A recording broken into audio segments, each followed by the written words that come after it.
देखिए बेटा, combinations of resistances, combination of resistances, resistance का कॉम्बिनेशन क्या होता है ये हमें समझना है। देखिए बहुत सारे इलेक्ट्रॉनिक सर्किट्स में हमें रेजिस्टेंस, अलग अलग रेजिस्टेंस चाहिए होता है। किसी सर्किट में रेजिस्टेंस की वैल्यू कम होनी चाहिए, किसी सर्किट में ज़्यादा रेजिस्टेंस चाहिए। हमें बहुत सारे इलेक्ट्रॉनिक सर्किट्स में अलग अलग रेजिस्टेंस चाहिए होता है। मान लेते हैं हमारे पास कोई रेजिस्टेंस है जिसकी वैल्यू कुछ, मान लेते हैं 25 किलो ओम है। मान लेते हैं ऐसा कि हमारे पास कोई रेजिस्टेंस है जिसकी वैल्यू 25 किलो ओम है। हमारे पास 25 किलो ओम के कई सारे रेजिस्टेंस है, 4 या 5 रेजिस्टेंस हैं। हमें सर्किट में जो रेजिस्टेंस चाहिए वो 50 किलो ओम का चाहिए। रेजिस्टेंस तो हमारे पास 25 का ही है, हमें सर्किट में 50 किलो ओम का रेजिस्टेंस चाहिए। तो ऐसे में क्या करेंगे, 25 किलो ओम के दो रेजिस्टेंस को आपस में जोड़ देंगे, हमें मिल जाएगा 50 किलो ओम का रेजिस्टेंस। 25 किलो ओम के दो रेजिस्टेंसेस को आपस में हम जोड़ देंगे, यानी कंबाइन कर देंगे। तो इसी को बोलते हैं कॉम्बिनेशन ऑफ रेजिस्टेंस। यानी अलग अलग इलेक्ट्रॉनिक सर्किट्स में हमें रेजिस्टेंस अलग अलग तरह से कनेक्ट करना पड़ता है, जोड़ना पड़ता है। तो ऐसी सिचुएशन में हम रेजिस्टेंस को आपस में कंबाइन करते हैं।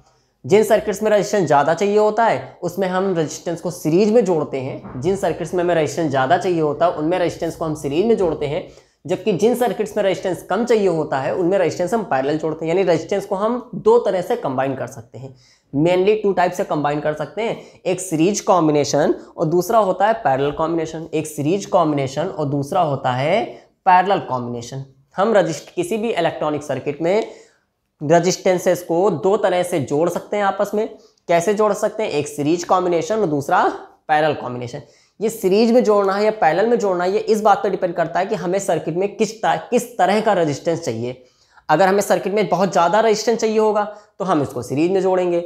अगर सर्किट में हमें कम रेजिस्टेंस चाहिए होगा तो हम इसको पैरेलल में जोड़ेंगे। मतलब सर्किट में रेजिस्टेंस कम चाहिए या ज़्यादा, इस बात पर डिपेंड करता है कि हमें रेजिस्टेंस को किस तरह से कंबाइन करना है।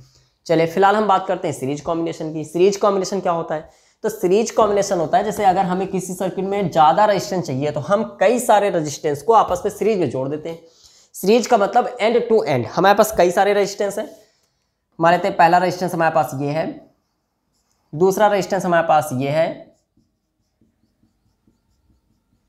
तीसरा रेजिस्टेंस हमारे पास ये है। हमारे पास ये 3 रेजिस्टेंस है, हमने मान लिया ये 3 रेजिस्टेंस है। इन सारे रेजिस्टेंस को हमें सीरीज में जोड़ना है। तो सीरीज में जोड़ने के लिए क्या करते हैं, एंड टू एंड जोड़ते हैं। एंड टू एंड का मतलब इस रेजिस्टेंस के सेकंड एंड को इस रेजिस्टेंस के फर्स्ट एंड से जोड़ देंगे, इसके सेकंड एंड को इसके फर्स्ट एंड से जोड़ देंगे, इसके सेकंड एंड को इस रेजिस्टेंस के सेकंड एंड को इसके फर्स्ट एंड से जोड़ देंगे। तो अगर इस तरह का हम कॉम्बिनेशन करते हैं, सीरीज का मतलब एक लाइन में, अब इनको हम ऊपर थोड़ा सा उठा देंगे, एक लाइन में हो जाएंगे। तो सीरीज का मतलब होता है एक लाइन में कॉम्बिनेशन। यानी अगर हम रेजिस्टेंसेस को इस तरह से जोड़ें कि वो एक लाइन में हो, यानी end to end, the second end of first resistance is connected to the first end of second resistance. यानी पहले रेजिस्टेंस का सेकंड एंड दूसरे रेजिस्टेंस के फर्स्ट एंड से अगर कनेक्ट हो रहा हो तो ऐसे कॉम्बिनेशन को हम सीरीज कॉम्बिनेशन कहते हैं। यानी in this combination the resistance are joint end to end. यानी सीरीज कॉम्बिनेशन में रेजिस्टेंस कैसे जोड़ते हैं, एंड टू एंड जोड़ते हैं। Thus the second end of each resistance, हर रेजिस्टेंस का सेकेंड एंड, इसका भी सेकेंड एंड, इसका भी second end, second end of each resistance is joint to the first end of the next resistance. हर resistance का सेकेंड एंड जो होगा वो अगले रेजिस्टेंस के फर्स्ट एंड से जुड़ेगा, first end of the next resistance and so on. इसी तरह से आगे हम कितने भी रेजिस्टेंस जोड़ते चले जा। हमने जैसे आपको 3 का एग्जांपल दिया, जो ही थोड़ी ना आपको 3 ही जोड़ना है, आप 4, 5, 6, 7 कितने भी जोड़ सकते हैं। तो इस तरह का जो कॉम्बिनेशन होगा उसको हम कहेंगे series combination. The first end of the first resistance, यानी जो पहला रेजिस्टेंस होगा, जो भी पहला रेजिस्टेंस होगा उसके पहले एंड को, और जो लास्ट रेजिस्टेंस होगा उसके सेकेंड एंड को हम किससे जोड़ देंगे, बैटरी से, यानी सेल से जोड़ देंगे। हम उसको जोड़ देंगे सेल से। The first end of the first resistance and the second end of the last resistance are connected to the cell. ये होता है सीरीज कॉम्बिनेशन।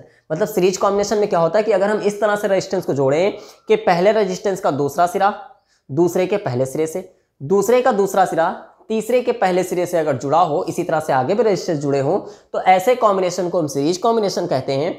जो सबसे पहला रेजिस्टेंस होगा उसके पहले एंड को हम बैटरी से जोड़ेंगे और सबसे लास्ट रेजिस्टेंस के दूसरे एंड को भी हम बैटरी से जोड़ देंगे, इसमें एक को प्लस से दूसरे को माइनस से। तो ये कॉम्बिनेशन होता है सीरीज कॉम्बिनेशन। इस कॉम्बिनेशन को क्या बोलेंगे, सीरीज कॉम्बिनेशन। क्लियर। याद रखिए सीरीज कॉम्बिनेशन तब किया जाता है जब हमें सर्किट में ज़्यादा रजिस्टेंस चाहिए हो, हमारे पास जो रजिस्टेंस है वो कम है और सर्किट में हमें ज़्यादा रजिस्टेंस चाहिए, तो ऐसी सिचुएशन में हम सीरीज कॉम्बिनेशन करते हैं। अच्छा, आप सीरीज कॉम्बिनेशन में एक चीज़ और समझिए ध्यान से। हम मान लेते हैं ये बैटरी है या सेल है, प्लस माइनस, यहाँ से करंट फ्लो होगी, यहाँ से करंट आई फ्लो होगी, क्लियर। यहाँ से करंट आई जाएगी। देखिए करंट तब तक नहीं बदलती जब तक उसका रास्ता नहीं बदलता, जब तक करंट का रास्ता ना बदले तब तक करंट की वैल्यू चेंज नहीं होती। तो यहाँ पे देखिए करंट यहाँ से गई, इसी रास्ते से होते हुए आगे बढ़ी, इसी रास्ते से आगे बढ़ी, इसका मतलब कि हर रजिस्टेंस के पास करंट सेम होगी, हर एक रजिस्टेंस के पास करंट सेम होगी। इसका मतलब ये हुआ कि सारे रजिस्टेंस के पास करंट सेम होगी, जितनी करंट इसके पास होगी उतनी करंट इसके पास होगी, उतनी करंट इसके पास होगी। करंट का मतलब होता है फ्लो ऑफ चार्ज। जब तक आप रास्ता नहीं बदलोगे तब तक करंट नहीं बदलेगी, वो एक सीधे रास्ते में चलती जाएगी। तो यहाँ पे रास्ते नहीं बदल रहे हैं, पाथ चेंज नहीं हो रहा है, उसी रास्ते पे करंट आगे बढ़ती चली जा रही है। इसलिए जब तक आप रास्ता नहीं बदलोगे तब तक करंट चेंज नहीं होती। इसका मतलब हर एक रजिस्टेंस के पास करंट क्या होगी, सेम होगी। इसके पास भी करंट आई, इसके पास भी करंट आई, इसके पास भी करंट आई, तो करंट तो सेम हो गई। पोटेंशियल डिफरेंस क्या होता है? देखिए जो पोटेंशियल डिफरेंस होता है, पोटेंशियल डिफरेंस के बारे में आप पढ़ चुके हैं कि चार्ज को एक पॉइंट से दूसरे पॉइंट तक ले जाने में जितना वर्क होता है उसको हम पोटेंशियल डिफरेंस कहते हैं। तो पॉइंट तो इसमें बहुत सारे हैं। कैसे बहुत सारे पॉइंट? एक पॉइंट आपका ये दो हुआ ए बी, तो इन दो पॉइंट के बीच, क्योंकि करंट अगर फ्लो हो रही है तो करंट का फ्लो मतलब चार्ज फ्लो हो रहा है, मतलब चार्ज इस पॉइंट से इस पॉइंट के बीच आ रहा है, तो इन दो के बीच एक पोटेंशियल डिफरेंस जनरेट होगा, मान लेते हैं V1, ठीक है। वैसे ही दूसरे पॉइंट ये दो हो गए, इनके बीच एक पोटेंशियल डिफरेंस होगा V2। तीसरे पॉइंट ये दो हो गए, इनके बीच पोटेंशियल डिफरेंस जनरेट हुआ V3। तो पोटेंशियल डिफरेंस सब में अलग अलग होगा। क्यों अलग अलग हुआ? क्योंकि सबके रेजिस्टेंस की वैल्यू डिफरेंट है। हम ये नहीं कह सकते कि सबके रेजिस्टेंस सेम है, हो सकता है सेम भी हो, ऐसा भी हो सकता है। सबके रेजिस्टेंस की वैल्यू डिफरेंट है, इसकी वैल्यू R1 है, इसकी वैल्यू R2 है, इसकी वैल्यू R3 है, तो सबके रेजिस्टेंस अलग अलग हैं। इसका मतलब सबके पास पोटेंशियल डिफरेंस भी चेंज होगा। तो ये कंडीशन होती है सीरीज कॉम्बिनेशन में, यानी हम कह सकते हैं कि सीरीज कॉम्बिनेशन में जितने भी रेजिस्टेंस जोड़े जाएंगे उन सब में करंट तो सेम होगी, लेकिन सब में पोटेंशियल डिफरेंस क्या होगा, डिफरेंट होगा। कब? जब रेजिस्टेंस अलग अलग हो। तो सीरीज कॉम्बिनेशन में बेटा क्या होता है, अभी भी हमने देखा कि हर रेजिस्टेंस में करंट तो सेम होती है लेकिन पोटेंशियल डिफरेंस भिन्न होता है, डिफरेंट होता है। यानी in this combination the same current flows in all the resistances but the potential differences between their ends are different according to their resistances. यानी सीरीज कॉम्बिनेशन में हर रेजिस्टेंस के पास करंट तो सेम होती है, जितने भी रेजिस्टेंस होंगे उनके पास करंट सेम होगी, लेकिन उन सब के बीच पोटेंशियल डिफरेंस, यानी हर एक रेजिस्टेंस के पास पोटेंशियल डिफरेंस जो होगा वो डिफरेंट होगा। देखिए इसका प्रूफ बेटा कैसे करेंगे। अगर हम कुछ रेजिस्टेंस को सीरीज में जोड़ रहे हैं तो उसके लिए फॉर्मूला कैसे निकालेंगे। तो हमने मान लिया हमारे पास तीन रेजिस्टेंस हैं R1, R2, R3, हमने इनको सीरीज में जोड़ दिया। Let three resistances R1, R2 and R3 are connected in series. R1, R2, R3 को हमने सीरीज में एक लाइन से जोड़ दिया। पहले रेजिस्टेंस के फर्स्ट एंड को बैटरी से, दूसरे रेजिस्टेंस और लास्ट रेजिस्टेंस के सेकंड एंड को भी हमने बैटरी से जोड़ दिया। देखिए आपने अभी भी पढ़ा कि सीरीज कॉम्बिनेशन में करंट सेम होती है, तो इस बैटरी से जो आई करंट, इस सेल से जो आई करंट फ्लो होगी वो इसमें सब में सेम करंट होगी, लेकिन पोटेंशियल डिफरेंस सबके पास अलग होगा। मान लेते हैं पहले रेजिस्टेंस के पास पोटेंशियल डिफरेंस V1 है, दूसरे रेजिस्टेंस के पास पोटेंशियल डिफरेंस V2 है, जबकि तीसरे रेजिस्टेंस के पास पोटेंशियल डिफरेंस V3 है। अब इसमें हम कौन सा फॉर्मूला यूज करेंगे? तो अकॉर्डिंग टू ओम्स लॉ, जो पीछे हम पढ़ते चले आ रहे हैं, according to Ohm's law, Ohm's law के अकॉर्डिंग अगर हम इसका फॉर्मूला पढ़ें तो according to Ohm's law, according to Ohm's law क्या था? ओम्स लॉ, ओम्स लॉ था, पढ़ चुके हैं कि R = V/I, ये ओम्स लॉ था। अब इसमें आपको वैल्यू वो निकालनी है। देखिए R, V और I ये रिलेशन आप जानते हैं, R = V/I, ये ओम्स लॉ था। अब R को तो छोड़ दीजिए क्योंकि ये तो हमको निकालना है। हमने सीरीज कॉम्बिनेशन अच्छा किया कि ये भी सुन लीजिए, हम यहाँ पे क्या करना चाह रहे हैं। हम ये करना चाह रहे हैं कि इन तीन रेजिस्टेंसेस को जोड़ के कितना टोटल आएगा। यानी जब हमने तीन रेजिस्टेंस को जोड़ा, हमारे पास तीन रेजिस्टेंस, यानी हमने क्या किया, सर्किट में कुछ रेजिस्टेंस, हमारे पास कुछ रेजिस्टेंस पड़े थे उनको यूज कर लिया हमने सर्किट में, दो तीन रेजिस्टेंसेस को आपस में जोड़ के हमने यूज कर लिया। अब अच्छा हम अगर मार्केट गए या फिर हम रेजिस्टेंस नया लाना चाहते हैं तो इन दोनों की जगह पर हम एक ही रेजिस्टेंस लगाना चाहते हैं। अभी हमने क्या किया था, अभी हमारे पास रेजिस्टेंस अवेलेबल नहीं था, हमारे पास जो रेजिस्टेंस मौजूद थे दो या तीन, उनको आपस में जोड़ के हमने काम चला लिया। अब हमारे पास रेजिस्टेंस आ गया तो हम चाहते हैं कि इन दोनों रेजिस्टेंस को हटा दें और इनकी जगह पे कोई एक रेजिस्टेंस लगा दें। इनकी जगह पे क्या लगा दें? एक रेजिस्टेंस जो इन दोनों का काम कर ले, जो इन दोनों का काम कर ले। तो इसको बोलेंगे इक्विवेलेंट। क्या बोलेंगे? इक्विवेलेंट, यानी ये इसके इक्वल वैल्यू का है, इन दोनों के इक्वल वैल्यू का है। ये इक्वल वैल्यू का मतलब वही काम कर रहा है जो दोनों मिलके कर रहे हैं। तो हम सीरीज कॉम्बिनेशन में रेजिस्टेंसेस को जोड़ के इनका इक्विवेलेंट निकालना चाहते हैं। मतलब हमने जो तीन रेजिस्टेंस जोड़े, अगर हमें इन तीनों की जगह पे कोई एक ही मिल जाए तो वो एक रेजिस्टेंस कितना होना चाहिए जो इन तीनों का काम कर सके? वो एक रेजिस्टेंस, यानी ये एक रेजिस्टेंस जो हम तीन जोड़ रहे थे, तो एक अगर हम जोड़ना चाहें तो वो एक रेजिस्टेंस कितना होना चाहिए जो इन तीनों का काम कर सके, उसको कहते हैं इक्विवेलेंट। तो हम यहाँ पे क्या फाइंड करना चाहते हैं? हम इक्विवेलेंट रेजिस्टेंस को फाइंड करना चाहते हैं। हम इन तीनों रेजिस्टेंसेस को आपस में जोड़ रहे हैं और इसके लिए हम इक्विवेलेंट यानी इन तीनों की जगह पर कोई एक हम फाइंड करना चाहते हैं। तो देखिए रेजिस्टेंस तो हमें फाइंड ही करना है, तो आर से तो कोई मतलब ही नहीं, बचे वी और आई। तो देखिए बहुत ईजी मेथड है आपको सॉल्व करने का। वी और आई में जो चेंज हो रहा हो, देखिए आई तो सबके पास सेम है, आई तो नहीं चेंज हो रही, चेंज क्या हो रहा है? वी। तो वी और आई में जो चेंज हो रहा हो उसके लिए फॉर्मूला बनाइए। तो फॉर्मूला हम किसके लिए बनाएंगे? वी के लिए। तो यहां से आएगा V equal to I R, ये फॉर्मूला आएगा। अब ये फॉर्मूला सारे रेजिस्टेंस के लिए निकाल दीजिए। सारे V क्या है? Potential difference. तो यहां से आएगा potential difference on first resistance, potential difference between the ends of first resistance.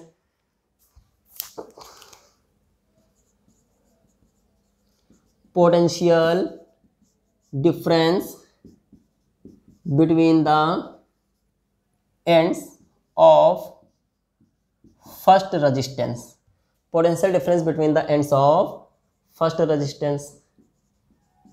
पहले रेजिस्टेंस के एंड, यानी पहले रेजिस्टेंस के एंड कहां से कहां तक? यहां से यहां तक, जो भी एंड्स हैं उसके, जो भी टर्मिनल्स हैं उनके बीच का जो पोटेंशियल डिफरेंस होगा, उनके बीच का पोटेंशियल डिफरेंस कितना होगा? तो फॉर्मूला वही V की जगह V1 हो जाएगा, I तो हमारा ऐसे ही रहेगा, R की जगह R1 हो जाएगा। ये पहले टर्मिनल यानी पहले रेजिस्टेंस के टर्मिनल्स के बीच का पोटेंशियल डिफरेंस आ गया।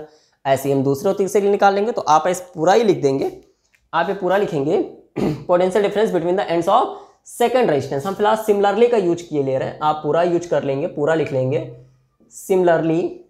अगर हम सिमिलरली का मतलब जैसे हमने V1 निकाला ऐसे V2 निकालें तो V2 आएगा IR2 एंड V3 आएगा IR3। क्लियर? हमने V1 V2 V3 निकाल लिया। पहले रेजिस्टेंस के टर्मिनल्स के बीच का पोटेंशियल डिफरेंस, दूसरे रेजिस्टेंस के टर्मिनल्स के बीच का पोटेंशियल डिफरेंस, तीसरे रेजिस्टेंस के टर्मिनल्स के बीच का पोटेंशियल डिफरेंस, इतना हमने निकाल लिया। टोटल पोटेंशियल डिफरेंस कितना होगा? अगर हमें टोटल निकालना हो तो टोटल पोटेंशियल डिफरेंस कितना होगा? तो total potential difference V equal to V1 plus V2 plus V3। V equal to V1 की वैल्यू IR1 प्लस V2 की वैल्यू IR2 प्लस V3 की वैल्यू IR3।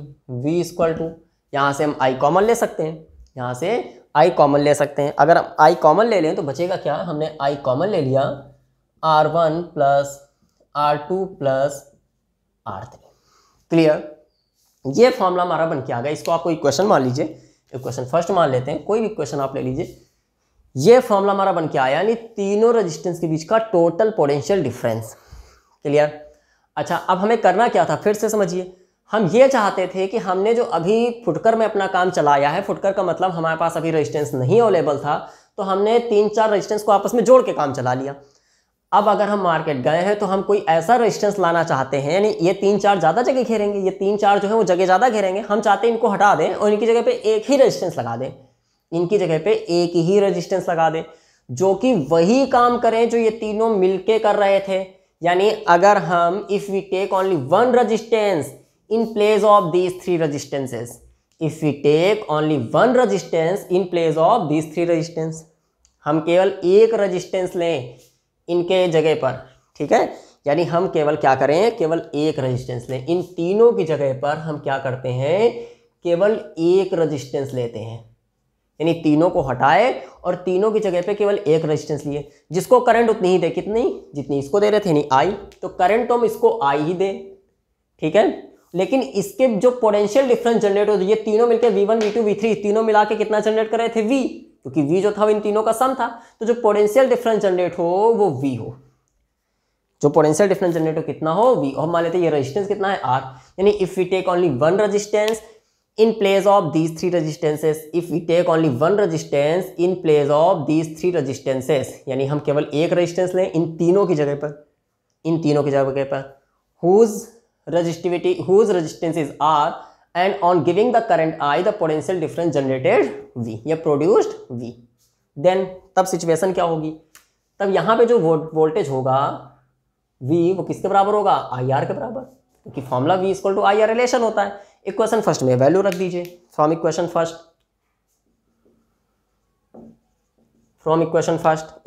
में हम वैल्यू पुट करेंगे तो क्या मिलेगा, V की जगह पर हम IR पुट करते हैं तो IR equal to I R1 plus R2 plus R3, I से I कैंसिल तो R equal to R1 plus R2 plus R3, ये फॉर्मूला बन के आ गया।